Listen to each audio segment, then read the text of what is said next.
ഒട്ടുമിക്ക ആൾക്കാർക്കും ഏറ്റവും ഇഷ്ടപ്പെട്ട ഒരു സാധനമാണ് ഈ പപ്പയ എന്ന് പറയുന്നത്. എന്തായാലും നമ്മുടെ നാട്ടിൽ ഇതിനെ പപ്പയ്ക്ക എന്നാണ് അറിയപ്പെടുന്നത്. നിങ്ങളുടെയൊക്കെ നാട്ടിൽ എന്ത് പറയുമെന്ന് എനിക്കറിയില്ല. എന്തായാലും ആലീസ് ഒരു പപ്പയ്ക്കായിട്ട് വന്നിട്ടുണ്ട്. അപ്പോൾ എനിക്ക് കിട്ടിയ പപ്പയ്ക്കായിട്ട് ഞാൻ വീട്ടിൽ വന്നിട്ടുണ്ട്. അത് നല്ല കഴുകി വൃത്തിയാക്കി എടുക്കുന്നുണ്ട്. പ്രത്യേക പപ്പയ്ക്ക ആയതുകൊണ്ടാണ് നിങ്ങളെ കാണിക്കാമെന്ന് വിചാരിച്ചത്. എന്തായാലും വീഡിയോ മുഴുവനായി കാണുക. ഈ പപ്പയ്ക്ക ഒരു സ്പെഷ്യലായ പപ്പയ്ക്കയാണ്, അതുകൊണ്ടാണ് ഇതിന്റെ പ്രത്യേകിച്ച് ഞാൻ വീഡിയോ എടുക്കുന്നത്. അപ്പോൾ അതേ നമുക്കൊന്ന് കട്ട് ചെയ്ത് നോക്കാം.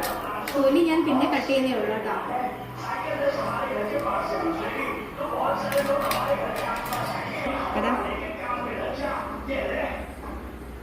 കണ്ട നമ്മുടെ പപ്പയ്ക്കയുടെ സീഡ് കണ്ടോ എങ്ങനെയായിരിക്കുന്നതെന്ന്? ഇതേ ഉള്ളൂ പപ്പയ്ക്കയ്ക്ക് സീഡ് ഉള്ളത്.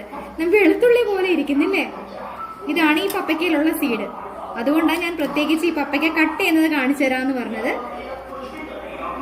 ഇതാണ് സാധനം. നല്ലതുപോലെ കട്ട് ചെയ്തെടുക്കുകയാണ്. അപ്പൊ ഇതൊന്ന് കഴിച്ചു നോക്കട്ടെ. സാധാരണ പപ്പയ്ക്ക തന്നെയാണ്, പക്ഷെ ഞാൻ ആ സീഡ് കാണിക്കാൻ വേണ്ടിയിട്ട് മാത്രമാണ് കാണിച്ചത്.